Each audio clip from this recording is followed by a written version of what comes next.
and welcome to this new series, Series 7, I believe, of Urban Legends, the hit internet podcast, long running now, about urban legends and other such topics.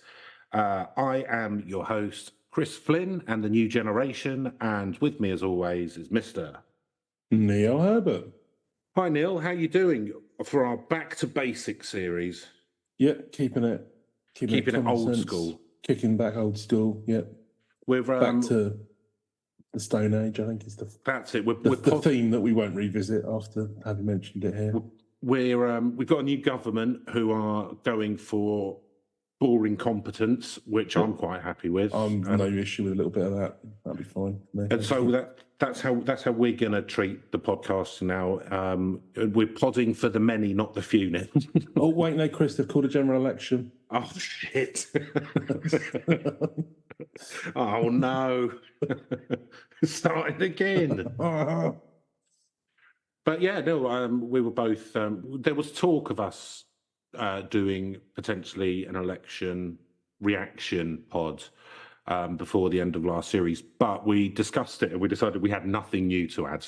Yeah, we had literally nothing else to add to what it would have been. A few said. Jokes and a bit of a moan, and it's like, well, there's people who do it better than us, so we decided. Unlike a lot of content creators, we very much think through what we're going to do, and then we think, does it have a value add? And if it doesn't, then we say, do you know what?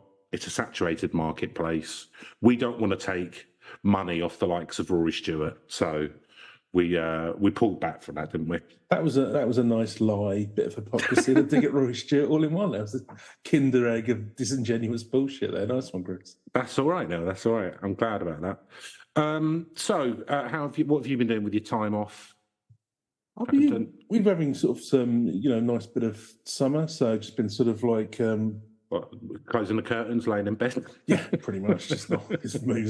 I'll tell you what that is. That because I did there was somebody on Twitter, I think, he was from Texas, and he was explaining because everyone takes the mickey out of the British because we moan about it, sort of how it gets too hot, but actually. We don't have any AC or anything. We don't have any AC, and it's also really fucking humid all the time.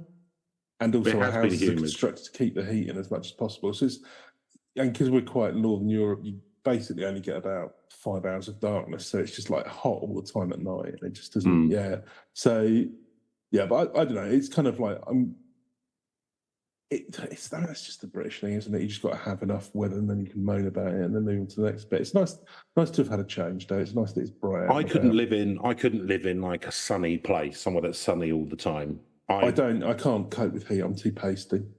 Like tan-wise, I'll go like bright red, and then like 6 months later, I go a dull beige. That's how I tan. Hey Neil, here's an old school joke for you. I'm so pale that I have to put sun cream on when there's a full moon. Hey. Wah, wah. I don't think I could. I quite like the seasons. I like having seasons. But I've realised as I get older that I quite like the rain. It's quite nice, quite relaxing. Maybe just because I'm used to it, but I'd find it difficult to live somewhere where it was like blue sky and sun all the time, even though people kind of dream of that. I'd be like, I don't know about that. Rain's all right if it's warm. It's just kind of like, the thing is we've had a few spaces, especially during the winter, where it's like just rains constantly for weeks and weeks. Yeah, I like that. I'm not a fan, but all that lovely free juice of life falling out of the sky, filling up our aquifers.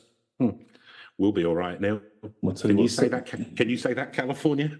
That's true. Yeah. We'll be over here growing avocados. Well, we would do if the climate was any good. Well, it will be, won't it? Because of climate change. Give it another 5 years. Yeah. Mangoes, as far as the eye can see. Mosquitoes, mangoes, other pineapple trees, coconuts. Yeah. What else is tropical? Passion fruits, yeah. Kiwis, yeah. So Neil, I've had a bit of time off and I've noticed a few things. So just one thing I noticed. So would you like to explain who Cila Black is to our listeners?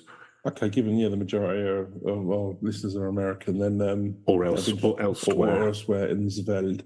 Don't know why I said it like that. Cila Black. Okay, so she was started as a singer in the 60s. Mm-hmm. She was friends with the Beatles. Mm-hmm. We really would have known her growing up. Presenter. And I remember specifically saying to my parents when I was about 9 years old, saying, "Why is Cila Black famous?" Because she's a famous singer, but she can't really sing that well, or at least I don't know. Especially she could hold a tune, I suppose. But yeah, she was kind of like, I think she belonged to that kind of light entertainment era. So she used to host a lot of game shows. So I think there was spin-off of American ones. She did Blind Date. Blind Date, which I'm pretty sure was American. It was based on American format, and the guy who did that later wrote an autobiography about how he was a CIA spy assassin. Hilariously, really? So I think he came up with it about the Gong Show. So I'm going to Chuck Berryman or something. So I'm going to stop you there, Neil, because we've explained who Cila Black is. Yeah. You've explained who the person who came up with Surprise Surprise was. Well, the Surprise Surprise was a different one. Oh, sorry. That was Reuniting Families. Sorry, whatever. And she would sing the theme tunes of these. Blind Date. So, Neil, what happens what do you have if you remove the L from Cila? CIA. Yeah, and Black, because her real name was Cila White, and she changed it to Black. Yeah. What did the CIA have that follows the word Black? Ops. Or sites. Oh, yeah, that's true. So Cila Black, who was clearly who's given this job by someone who was in the CIA. Was she a CIA experiment on British culture? I think she could be, or I think that Liverpool might be a CIA black site. It was kind of an MK Ultra type experiment, yeah. Yeah.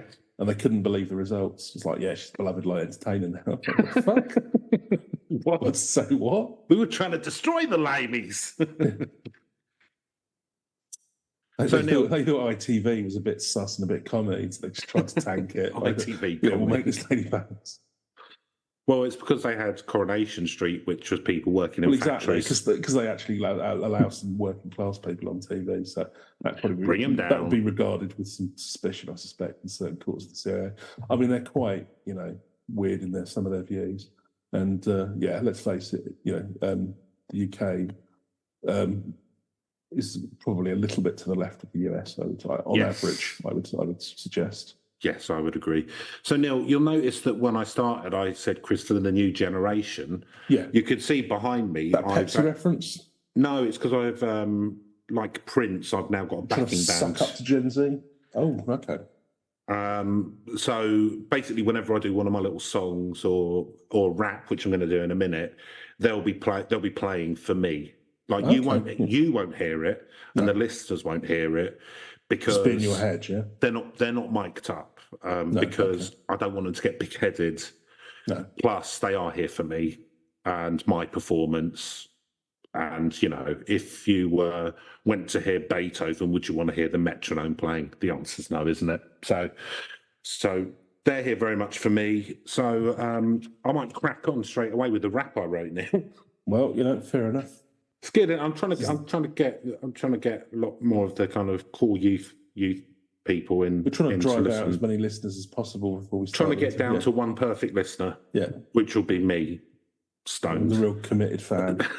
Still obsessed with this, like that lady from Flight of the Conchords. Yes, Mel. Mel, wasn't it? Yeah. Right. So you ready for a rap? As ready as I'll ever be. Okay. I wrote this, and it's about us. This is about our podcast. Okay. Too hot to handle, too cold to hold. They call the Ghostbusters and they're in control. Hadn't thrown a party for a bunch of children all the time while slime was under the building. So they packed up the group, got a grip, came equipped, got the proton packs off their back, and they split. Found out about Vigo, the master of evil, trying to battle my boys. That's not legal. So that's a little rap about us there now. I think you might have. What? You might have subconsciously borrowed that from somewhere else. I don't think so. What gave you that idea? I mean, it sounds very similar to the plot of Ghostbusters 2. I've never heard of it. Familiar with that, maybe? Never heard of it. Yeah, okay. I can't remember who did that, but. Well, there we go. So that's a nice bit of rap, wouldn't it? I'm thinking maybe I can take that on stage somewhere. I'll give it a go.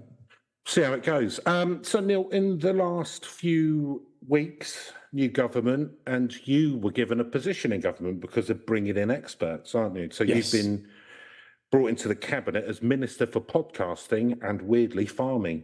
So have you got any policies you'd like to let us know?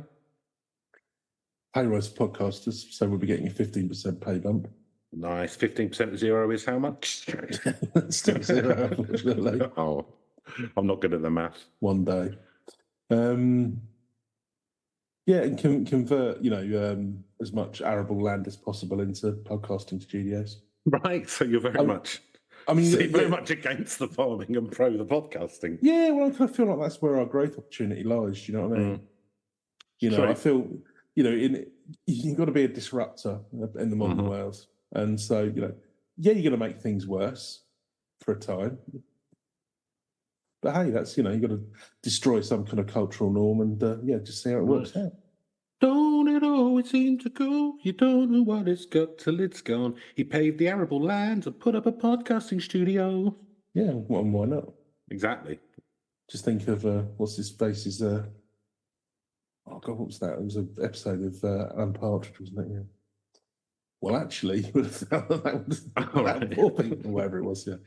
Oh, when he was talking about pedestrianisation. He starts basically going, well, it's all well and good for that, but you'll find that means that more people are able to park, and therefore you would have got more people into your whatever it is. So that's your policy platform, is it? Bulldoze. Well, it's early days. Bulldoze the food, put up the pots. It's early days, and I'm a very lazy man, but yeah, that's the start. Okay. I've still got to get a few spads in, so I'm getting my phone's blowing up. I think. All right. No, I have to have a holding position on that. So maybe they'll explain my policies in time for next week. Okay, that's good. But Neil, remember, I won't ever mention it again. You can't live on faith. You can't live on hope. Are you high on Jesus or are you high on dope? And that leads us perfectly into this week's episode. Neither, sadly, but... You're not high on Jesus or dope? No. I could get you either, if you'd let me know. Wink, wink. Yeah? A Bible filled with heroin. Lovely. I think Jesus would party. Oh, yeah, he'd love it. And it'd be good, because it'd be like, the bread and loaves. It'd be like, oh no, we've run out of weed, Jesus. Like, don't worry, my brothers. We've run out of weed and ketamine. I have taken the 2 skins and the quarter and turned it into a party that will feed hundreds. Oh, that'd be good, wouldn't it? Not now, in the past. Yeah. So, Neil, we are an urban legends podcast where we look at urban legends. Allegedly, yeah. So we're going to have a look at one today. Tell you what, that'd be good, wouldn't it? Yeah, it'd be all right. What might that be, Chris? I believe it's your turn.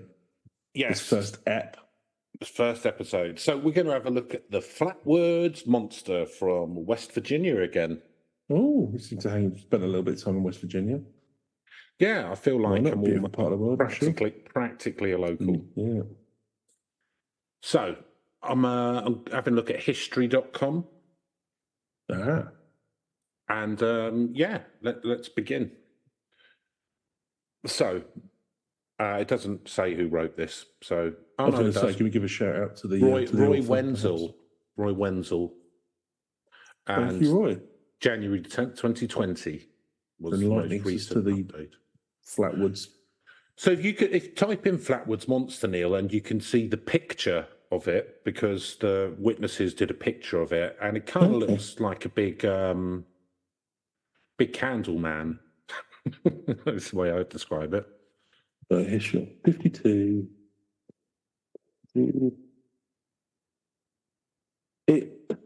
Blimey. It looks like a valve from a valve amp with a skirt on. Yeah, don't mind if I do. But then with arms coming out the sides, and then kind of like the cathode or whatever in the centre is kind of like a head with eyes. Oh, it's very strange. So, the Flatwoods Monster has not hissed at boys in the little village of Flatwoods, West Virginia, since September the 12th, 1952. And that's the end of the article. No, that's good to know. Schools. People grin about it now and take Monster souvenir money from the 100 of Monster tourists every week. Good. But it scared people plenty back then, including the eyewitnesses, 6 boys aged 10 to 17, a dog, and a mom. And a mom. And as a mother... the dog? I suppose the dog was with one of the witnesses. No, the dog came in independently, came in to file a report. He was a Scooby-Doo style dog. Yeah. One of the boys peed his pants, said John Gibson, a high school freshman at the time, who knew them all. Their dog, Ricky, ran with his tail between his legs.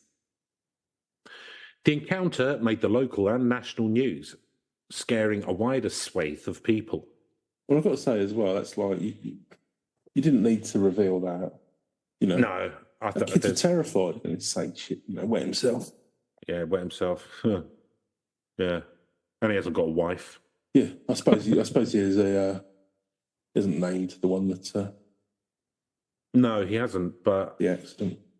But, I mean, it narrows it down, doesn't it? Now all their friends at school will be like... who was it? Did you? Yeah. Was it you? Yeah, it was, wasn't it? It was, I bet it was. That could have ruined that kid's life. Yeah, probably. So, the encounter... hanging from a tree when he was 15. Quite dark. Yeah, probably over the top, that one. There you go. So, then it prompted a US Air Force UFO inquiry, part of a project called Project Blue Book, which the ufologists know all about. Yeah. And they dispatched a handful of investigators around the country to look into such claims. It also became a local legend, a southern spook story that defined this tiny village of less than 300 people for more than 6 decades. To this day... That's another one of these ones where it's just like a tiny little thing. No, sorry, Chris. That's right. Yeah, no, it's another small place, isn't it? Yeah. But I guess if you're not... You're an alien, you want to come and have a little study of humans, you're not going to Times Square. You're going to go to somewhere small where they're... You want to go somewhere chill, don't you? Somewhere chill. So relax. We'll have a load of people, a load of tourists. Like a resort. Yeah. Right, we're going to Playa de Mallorca. See, this is the problem with you, Neil, and this is why productivity in this country's fallen through the floor, right? This guy, Mr. Valve Bulb, he's come down here to do some work, right? Roll up his sleeves, elbow to the wheel, right? Get some work done. And you're going, why doesn't he just chill, man? It's like, what is this about, Neil? Well, what I'm going to say is that I'm not saying that I don't mind that you're not shining crystal meth, but the thing is, I don't mind that you're not productive, right? That's fine, but you're a bad influence on others. Yeah, and I'm afraid we're going to have to put you on a performance review plan. All right, as part of continuous improvement. Actually, at the end, do you know what, Neil? At the end of this episode, I'm going to ask you what went well, what went badly, and how you'd improve in future. See if you can pull yourself out of this malaise. Don't fancy your chances. So, it also became a local legend, a southern spook story that defined a tiny village of less than 300 people for more than 6 decades. To this day, tourists come out of their way to Flatwoods, secluded in the low, timbered Appalachian hills of West Virginia, to visit the Monster Museum and buy green Monster, don't know what that is, TECHOTC. It's just like it's... I'm not quite pronouncing that right, I don't think, or tchotchkes. Tchotchkes. Tchotchkes, I think, is the pronunciation. I think it's just like, it might be Yiddish, but it just means like a bit of tat. Yeah. Okay. And T-shirts. So he's a big lad by the look of the picture, about 10 foot tall or something. I mean, assuming that the person he's standing next to is roughly 6 foot, then yeah, he's 5'9". He's getting on for... He's getting on for 18 foot. 18? Oh, no, actually, sorry, 6 foot. He's getting on for about 14 foot high. So, what they witnessed, Neil, it was dusk when they saw it. Although he's floating. He is floating, yeah. So, maybe more like 12 foot. The May brothers, Ed, 13, and Freddie, 12, have been playing in their schoolyard with their 10-year-old friend, Tommy Hyler. After noticing a pulsing red light streak across the sky and crash on a nearby farm, the three youngsters ran to grab the Mays boy's mother, then hightailed it up the hill to check out where the light had landed. A few other boys, one with a dog, showed up. They ran back down in sheer incredible terror.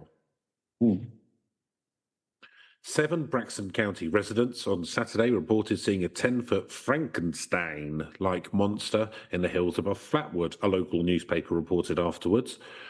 A National Guard member, 17-year-old Gene Lemon, was leading the group when he saw what appeared to be a pair of bright eyes in a tree. Ooh. Lemon screamed and fell backwards, the news account said, when he saw a 10-foot monster with blood-red body and green face that seemed to glow. It may have had claws for hands. It was hard to tell because of the dense mist. Real pea soup. I mean, I will say Frankenstein's monster with claws is not quite what the... No. Doesn't match up the verbal description to the visual, the picture that we're seeing, but hey-ho. Well, I mean, they're just scrambling around for what it was a bit like. The thing is, Neil, there is no... You've never seen something like this before. Hey, humans might not even have words for the stuff. Do you know what I mean? Because why would you have words for things that have never existed on this planet? You have to come up with new ones like schningler. So the story made local news, then got picked up by national radio and big papers. Oh, yeah. All over the country, said Andrew Smith, who runs the Flatwoods Monster Museum and Braxton County Conservation Visitors Bureau. That's a fancy name. Yeah, that's... Hello, welcome to the Braxton County Convention Visitors Bureau. All right, mate. It's an interesting government agency. There you go. Mrs. May and the National Guard kid ended up going to New York to talk to CBS, Gibson says. Believers, doubters, and cashers in. Hey, that's us. Still riding the coattails of this rotting horse. Those people, fairly mixed metaphor. Those people were the most scared people I've ever seen, said local newspaper publisher A. Lee Stewart, not Stuart Lee, or unless he's changed his name. Could be in the 1952 news story.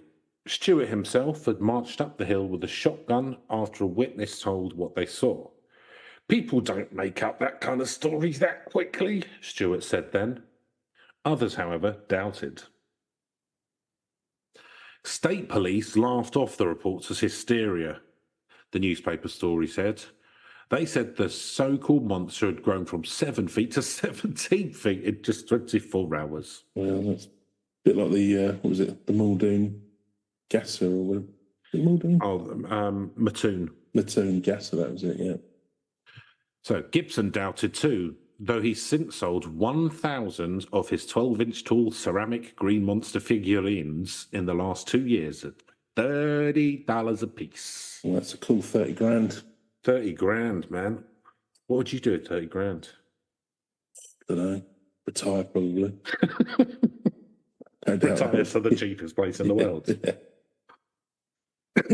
which ironically is this part of West Virginia. But I don't believe in the Easter Bunny, said Gibson, an insurance agent still working at 81, and I don't believe in Santa, and I really don't believe in the Flatwood Monster, but I do want to boost our community and my bank balance. If people want to spend $30 on a green monster figurine, I'll see if I can see this. What's that, 23 quid? Something like that, yeah. I think it'd just be 20 quid. I mean, I don't know, what's the sales tax? Oh, yeah, sales tax. An era of bomb scares and demagogues. But rattled eyewitnesses weren't the only reason the story took off. Americans were truly frightened in 1952, made anxious by atomic bombs and what seemed like a new world made by mad scientists. Even Life magazine, probably the most popular publication in the nation at the time, had, just a few months earlier, published a seemingly credible trend story about flying saucers. Life magazine's really famous for like putting people on the front who end up like doing genocides and stuff, aren't they? Well, because it's person of the year doesn't necessarily imply like a good thing. It's just the the most, it's a controversial figure, but the most impactful figure of that year. But yeah. So yeah, I don't know. Sort of don't give them the oxygen of publicity, Life magazine. So life has its good parts and bad parts, Chris. Did you try and reflect reality? I don't believe it, Neil. It's only good, as I can attest to. Yeah. It's nothing but unicorns and rainbows. Fair enough. So, spook stories sprout best when the seed lands in a bed fertile with anxiety, and that was 1952 Cold War America, a hothouse of anger, disillusionment, and anxieties, made to order for conspiracy theorists, political demagogues, and tellers of suspenseful tales. See, when people think back to the golden era of America, like the right wingers and that, where they're like, oh, everyone used to have like a fridge and all sorts. Like they don't actually, like it actually wasn't that great a time. Yeah, it was sort of, I mean, some and some. I suppose I think if you were a kid in those days, if you were an adult, it was kind of like you'd just been over the Second World War and. Well, and also because they destroyed. Because they kind of had they sort of invented sort of suburban sprawl in a lot of the cities because people were moving out of the cities. Then a lot of kind of women, especially because they were meant to stay at home during those times, got massively into prescription drugs because they were so fucking bored and cut off from everyone else. I mean, I think it's by contrast, it was a brief period where well, it's when a lot of was relatively cheap. Modern conveniences became not the thing of the rich, like middle class people could get them as well. So.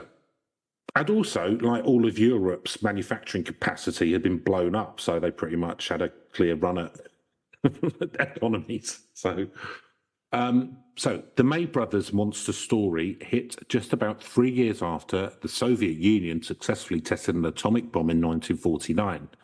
The Air Force was scanning for bombers over the skies.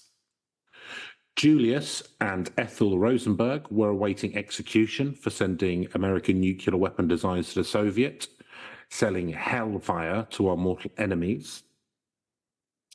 A political demagogue, Senator Joseph McCarthy of Wisconsin, who was a drunk who stank, had spent the previous 2 years stoking fears that communists had infiltrated not only the US Department of State, but almost every industry and corner of the nation.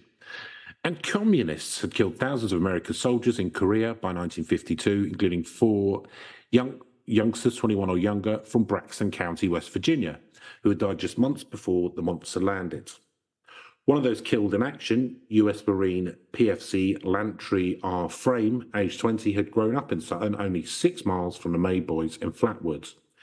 Into that fertile atmosphere, fear and death and demagoguery, Life dropped the bombshell headline, "Have we visitors from space?" I was going to say, thanks for the history lesson, but in fairness, this is the history website, so I suppose that's a bit of context. Air Force is now ready to concede that many sources and fireball sightings still defy explanation. Life summary headline said, Life offers some scientific evidence that there is a real case for interplanetary sorcerers. The story, filled with seemingly credible accounts, including from eyewitness Air Force pilots, appeared in April 1952, just 5 months before Ed and Freddie May climbed that hilltop. So, how do these stories gain credence? It's not necessarily that millions believed in UFOs, says behavioral psychologist Clay Routledge. Many UFO devotees usually don't believe, but they are seduced by the story. All right, Chris, I've just got to quickly, I'm just looking at the page, and you've just missed out. There's a photo here, courtesy of the Flatwoods Monster Museum, because this is the kind of great things you can expect to see. One of the leading artifacts, apparently, is a piece of wood that was taken from the once standing tree where the Flatwoods sighting occurred. Yes. That's nice, isn't it? Always a bit of tree. Yeah, don't know what it was about it. An extraterrestrial may or may not have stood behind it at some point.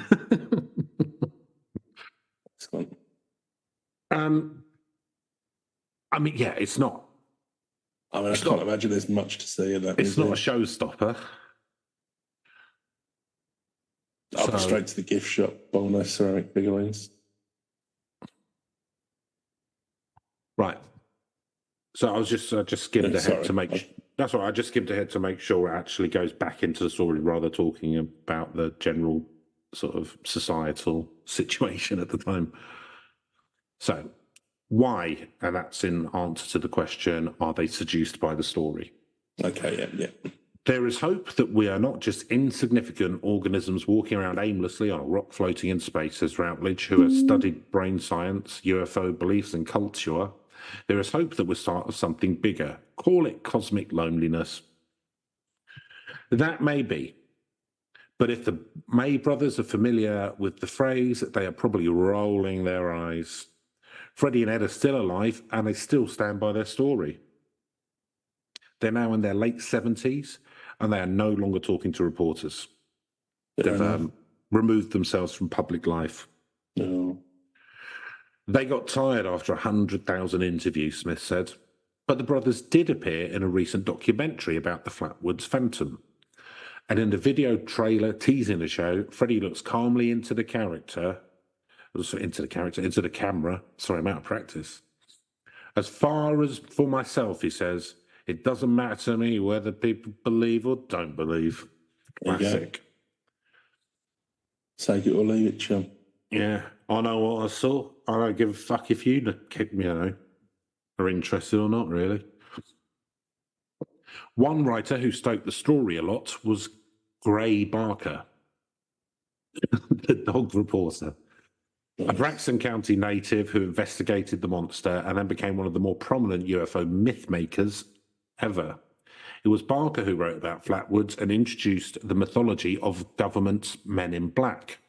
After he heard that two Air Force investigators had reportedly shown up in Flatwoods posing as magazine writers.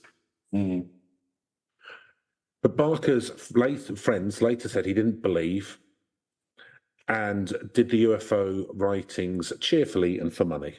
No, why not? But to this day, locals still wonder. The universe is mighty big place, says Joan Bias, news editor at the Braxton Democrat, a local newspaper.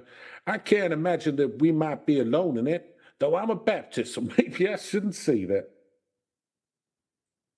There were fewer than 300 people in Flatwoods in 1952 and a few less than that now. You could say that the locals embraced the monster, was a little slow going, Smith said. The US Air Force doubted too. They later revealed that they'd done UFO research and investigation since 1947, collecting thousands of stories, investigating some with a skeleton staff. I wonder if the skeleton staff used xylophones. Actual skeletons? I think so, yeah. Maybe they used xylophones when they were walking to... Oh, we're here about the UFO. About this one, they concluded that a bright but common meteor had streaked across the eastern US at dusk that night, seen by many in Baltimore, amongst other places. And the monsters with claw-like arms, likely an owl, they said. They always blame the owls. It's an owl or a rabid deer, isn't it? Yeah, owl, yeah, or deer with mange. So even if it's just some proven folklore, the tourists seem to keep coming. So locals did the thing that most earthlings do. They made bumper stickers, shot glasses, and giant monster-shaped chairs the whole family could get into and have their picture taken while sitting in the monster scary embracing arms. So, it's interesting that tourists are coming along. I wonder if it's just like it's an easy to get to place or something like that. You see, a lot of these people don't seem to embrace the commercial opportunity, shall we say? And why not, really? Well, I think it's one of those that if there isn't a lot going on in West Virginia, like I'm not saying there is or isn't, I don't know, but if there isn't a lot going on, then it's like a day out for the kids. Yeah. Something to do in it. You've got to keep the kids busy, otherwise they get under your feet. Well, isn't it? So they learnt to their surprise that people wanted to hand them money. So from spring to fall, peak tourist season, hundreds of people a week stop into the spot Flatwoods Ice Cream and Sandwich Eatery. They eat the Flatwoods Monster Burger, double cheese, very nice. And look at the historic monster photos and news clippings hanging on the wall. The museum has artifacts, including, see, you jumped the gun, a chunk of oak that the monster had floated out from behind. So it was that very tree. Nice. And so the Flatwoods Monster, also known as the Green Monster, also known as the Phantom of Flatwoods, who was reportedly 7 feet tall, or 10 feet, or 13 feet, or 17 feet tall, became the most peculiar American invention, a legend emblazoned on T-shirts. And if you know how I could get a 26-foot fiberglass Green Monster statue made for Flatwoods, let me know, Gibson said. That would be a big draw, don't you think? So I'm going to see if we can... I'm going to Wikipedia now, and I'm going to go through the actual story, because that was more around it, wasn't it? Yeah. So, 7:15 p.m., September the 12th, 1952, the two brothers, Edward and Fred May, and their friend Tommy Hyler, said that they saw a bright object cross the sky and land on the property of local farmer G. Bailey Fisher. The boys went home to the home of Kathleen May, where they told their story. May, accompanied by the three boys, local children Neil Nunley and Ronnie Shaver. I think it was Neil Nunley that wet himself. Yeah, sounds like it. Sounds like a bedwetter. And the West Virginia National Guardsman, Eugene Lemon, went to the Fisher farm in an effort to locate whatever it was the boys had said they had seen. The group reached the top of a hill where Nunley, the bedwetter, said that they saw a pulsing red light. Lemon said that he aimed a flashlight in that direction and momentarily saw a tall, man-like figure with a round, red face surrounded by a pointed, hood-like shape. Descriptions varied. In an article for Fate magazine, based on a tape-recorded interviews, UFO hoaxer Gray Barker described the figure as approximately 10 feet tall, with a round red face, large pointed hood-like shape around the face, eye-like shapes which emitted a greenish-orange light, and a dark black or green body. May describes the figure as having small claw-like hands, and clothing like folds, and a head which resembled the Ace of Spades. When I was young, when I was like 15, I went on a school trip to go skiing in the Dolomites in Italy. You falling asleep? So I went on a skiing trip to Italy, and after a couple of days, I was fairly confident on the skis, and me and my mate decided to just go as fast as we could down the slope. Oh wow! And like in the crouching position, because you're kids, right? You're immortal. Yeah. And we were bombing down, and so my friend was kind of in my periphery, just in front, like to the front right of me, and then suddenly I just saw him turn into sort of a bundle and fly off the back of my periphery where he'd obviously stacked it. Just boom. And then so I suddenly, but when I was going really fast, for some reason, the song "The Ace of Spades" came on in my head, and it's not even a song I really know. I was just like going really fast. It's like do do do do do do do do. Just weirdly kind of thing. Huh? It's a good tune for that kind of thing. It is, yeah, but it's weird because it's not like a song which I necessarily had. Not a big Motorhead fan, yeah. No, but yeah. Anyway, that's the Ace of Spades for you. Well, I think you pick it up by osmosis, don't you? Sort of, it's one of those ones that's so it's transcended the band, really, hasn't it? You don't have to know any other Motorhead songs. Yeah, it's a decent song. But yeah, just weird that came, and also when I was doing something reckless. Yes, yeah. So, I imagine Lemmy would have approved. I reckon he would have. He approves of most of the stuff I do. Yeah, and he thought you probably should have had a fag on as well. Who says I didn't now? That's true. I've made the assumption there, haven't I? Mm-hmm. So, according to the story, the figure made a hissing sound and glided towards the group. Lemon screamed and dropped his flashlight, causing the group to run away. See, he's the one who's meant to be National Guard, and he seems like he was the first one out there as well. He seems like more of a Keystone Cops character, frankly. I reckon he's the one who wet himself and all. Probably. Maybe it was more than one. Yeah, they all pissed themselves. I definitely think Nunley did. Yeah, that's true. So the group said that they had smelled a pungent mist. Oh, yeah. And some later said they were nauseated. A local sheriff and deputy had been investigating reports of a crashed aircraft in the area. They searched the site of the reported monster, but saw, heard, and smelled nothing. Is this going to be like a sort of swampy kind of area, or is this mist kind of vaguely kind of supernatural, otherworldly, or whatever? Yeah. I mean, I don't know what the area is like, Neil. No, I'm going to be honest with you. I don't. We can but speculate. Okay. I mean, it's heavily wooded, isn't it, West Virginia? It's kind of Appalachian. I wouldn't expect. It's not like what's it like Louisiana where you've got sort of swamps and stuff where you get that kind of mist and stuff coming off. I wouldn't imagine. Yeah, I don't know. But I don't know.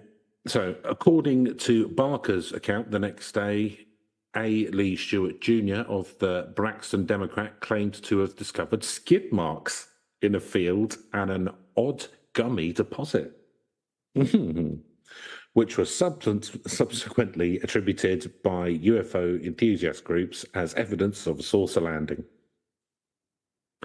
And according to former news editor Holt Byrne, newspaper stories were carried throughout the country, radio broadcasts were carried on large networks, and hundreds of phone calls were received from all parts of the country. The National Press Service rated the story number 11 for the year. And a minister from Brooklyn came to question the May family. What's a minister doing? A Pittsburgh paper sent a special reporter. UFO and Fortean writers like Greg Barker and Ivan T. Sanderson arrived to investigate. So, sort of conventional explanations were meteor or an aircraft with a hazard beacon, an owl. But owls aren't.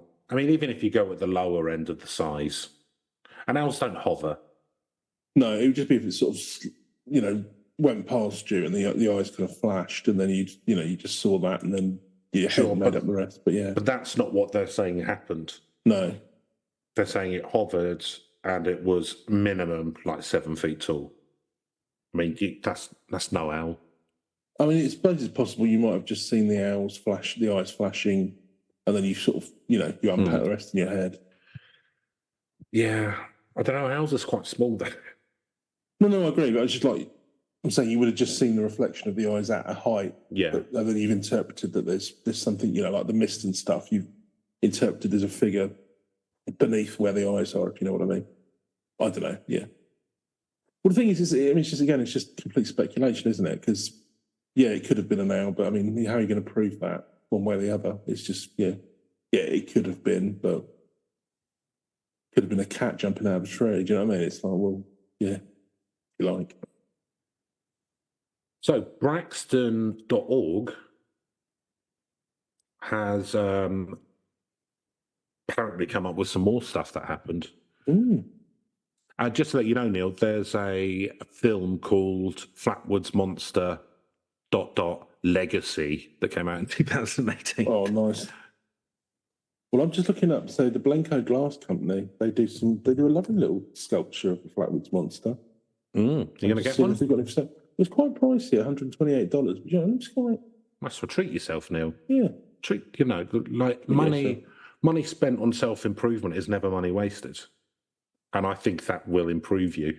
I think it was a limited edition, and I think it's no longer available. Yeah, it was only available on November 1st, 2020.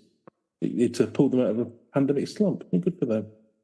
It's quite a nice little. It's a sort of, It keeps on giving, doesn't it? That's nice. Yeah. So here we go. Another sighting of a creature similar in description to the Flatwood Monster was reported by Mrs. Audra Harper not long before the sight on the farm. Ooh.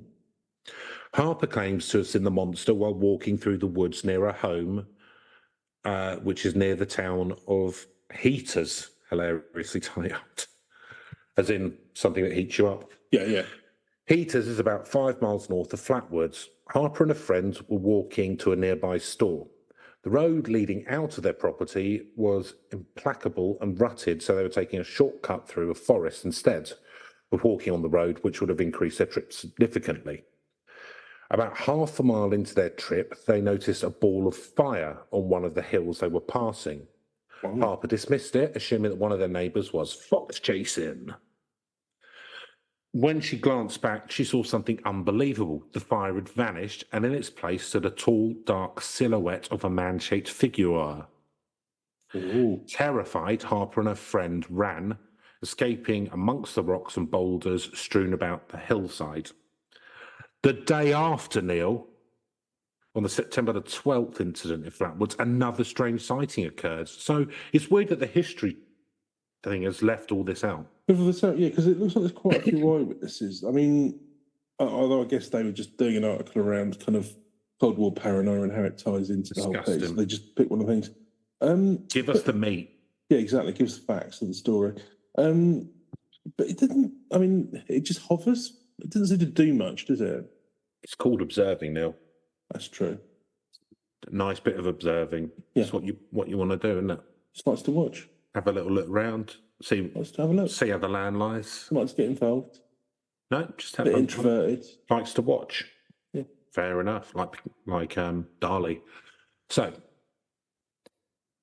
the day after the September the 12th incident in Flatwoods, another strange sighting occurred near Strange Creek. It's a good name. About 20 miles south of Flatwoods. Reportedly, George and Edith Snitowski and her 18-month-old son were driving through the rural area between Clay and Braxton County on Route 4 when their car suddenly died. Ooh. Mr. Snitowski attempted to restart the car to no avail. It was nighttime and the road was deserted. While the Snitowskis were trying to decide what to do, a foul, sulphurous smell filled the air and their baby began to cry. A single bright light filled the darkness, and the couple witnessed a 10-foot-tall creature hovering in front of the car. The description is similar to that of the original sighting, except the monster was not wearing what is presumed to be its spade-shaped hood. Instead, its head was reportedly reptilian and bony. Ooh, that's new. The creature dragged its lizard-like hand across the hood of the car before drifting away into the woods. Nice car. Very nice. What does it get to the gallon? I'm thinking of buying a car. Would you mind if we have a discussion about it? I'm away to the woods. As soon as the monster was out of sight, the car restarted, and the couple sped away. Setowski would later give his account to Mail magazine, which I've still got a subscription to, in July of 1955. So these stories have become an eerie folklore, creating a fascinating culture in the small towns around the county, and then stuff about them cashing in. So I think that's about it, Neil. I think that's your Flatwoods Monster. And I'm glad we continued to dive because for whatever eyewitness statements, which whatever reason, they decided to leave out some other sightings, and that to me is suspicious. Well, that lizard was a twist at the end, wasn't it? Yeah, it's a lizard. Didn't really inform much on the character, but there you go. Well, cold-blooded, unless space lizards are warm-blooded. You don't know, do you? I don't know. I'm willing to admit that much. Yeah, that's good. So, should we go through our scoring system, Neil? Path to wisdom, stepping the path to wisdom. Yeah, let's do that thing. All right, Neil. Spookiness. Yeah, I think it sounds like it's fairly spooky. I mean, the fact that it doesn't say or do anything, I mean, I don't know whether that takes it up or down a notch, to be honest with you, because it's kind of like, well, what does it want? It's kind of, but I mean, because it's that thing as well where it's, the descriptions are just vague enough that you kind of like, it's quite, I don't know, it's quite an interesting kind of like, this sort of flowing. You can see it's inspired some kind of like designs for kind of like alien. It reminds me a little bit. There were these floating aliens that were sort of, they were like Sonic warriors in some game in the 90s. It's like a turn-based strategy thing. Right. You were trying to save the Earth from alien invasion. but they floated about and they could, But anyway, so what I'm saying is it's kind of like a bit of an iconic kind of figure, and you can see that they're selling these figurines because it's not just another grey or something like that. So this is pre-grey, isn't it? Is it pre-greys? Okay, well that's good as well. I don't know why this far more interesting one didn't take over. The whole floating thing is quite cool, and it's just sort of like head like a light bulb. That's kind of quite fun.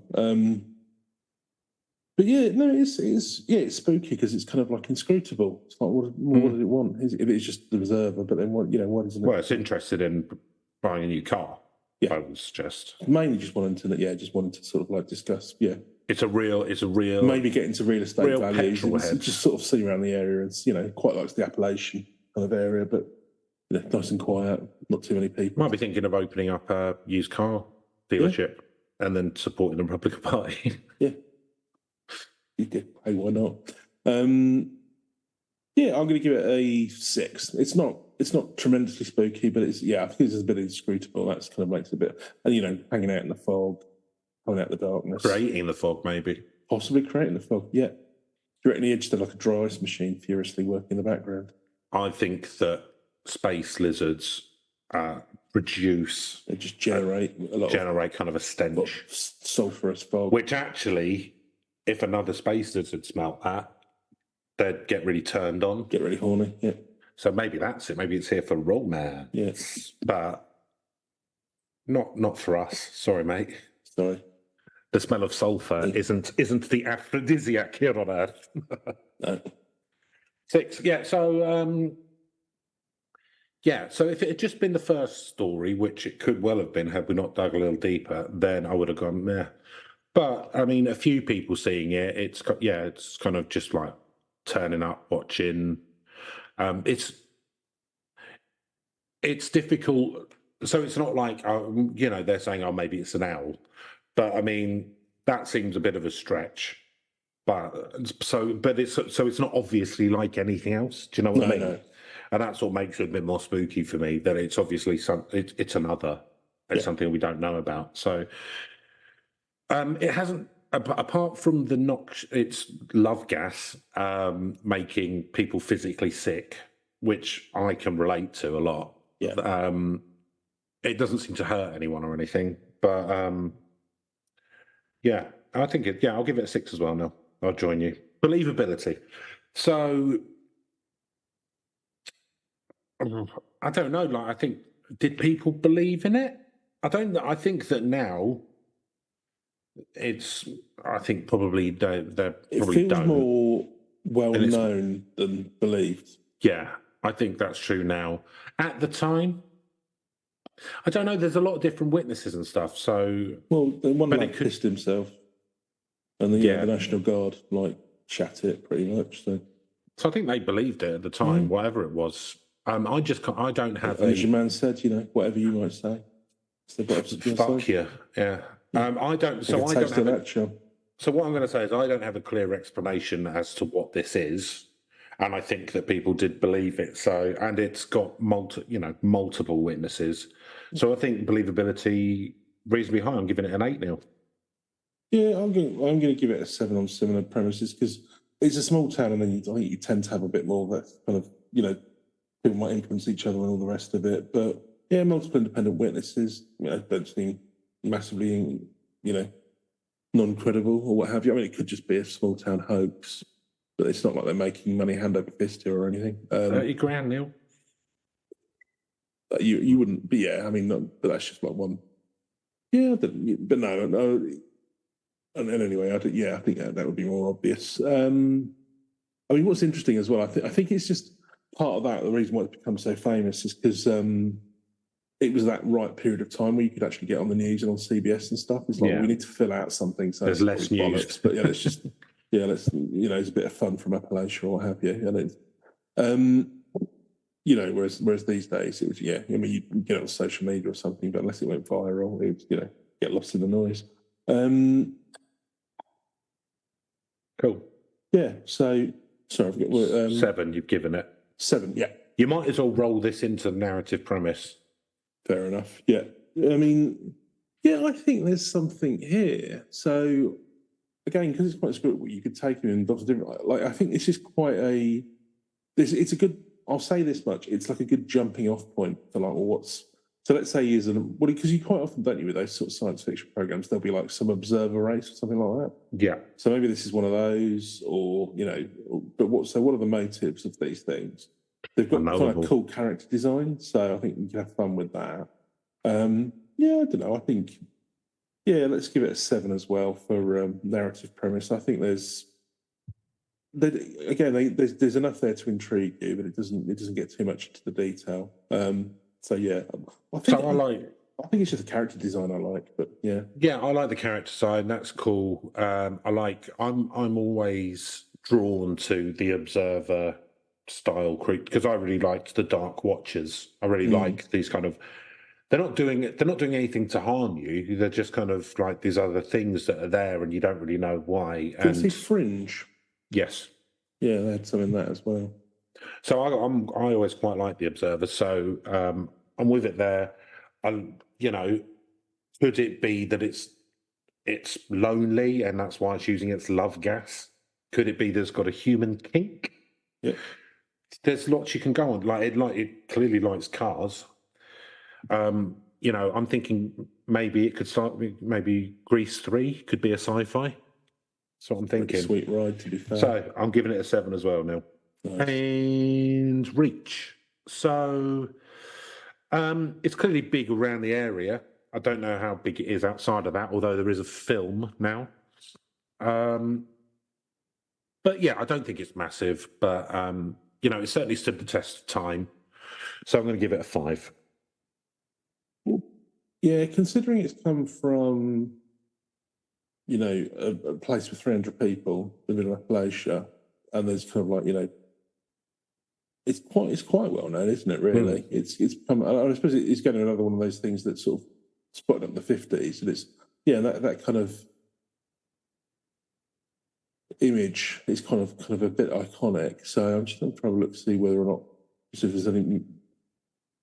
Yeah, it's just been on the History Channel. That project, of course. Yeah, it doesn't. There's been got a film, but it doesn't like there's been lots of books and things. Yeah, I'm going to give it a 6. I think it's got reasonable reach probably within America, and it's done a lot better than it should have done. And I think that's probably a period of the time that it came out. Well, do you know what? It was perfect. It's an original. Yeah, and it's original. Yeah, absolutely. It's not the same old. Yeah. It's not like the 90s. It's not like, oh, it's in the 70s and it was a grey. It's like, no, this is 52 and it's some crazy guy.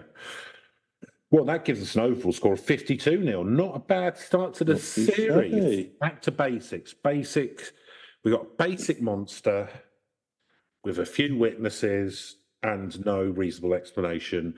That is competent podcasting, Neil. We're just getting our eye back in there, Chris. I felt like I was a bit rusty this week, but hey, don't worry about it. What are you going to do? What are you going to do, eh? So that's it for this week. Please get in touch at herb.legends.podcast@gmail.com because I've gone against them. But and please leave a comment or a star rating if it's a good one for us. That'd be really appreciated. Be nice if we could get a few more people to listen. Tell you what's interesting, Neil. During the 3 weeks which we didn't produce any new content, our listenership actually went up. And as someone who's dreadfully insecure, this has been a real kick in the teeth. Yeah, well, any which way it works. I guess so. All right, everyone. So good to be back. And we love you as always, and we hope you've had a nice few weeks. And we'll be back same time next week with another one. So take care, y'all. Goodbye. See you then. Goodbye.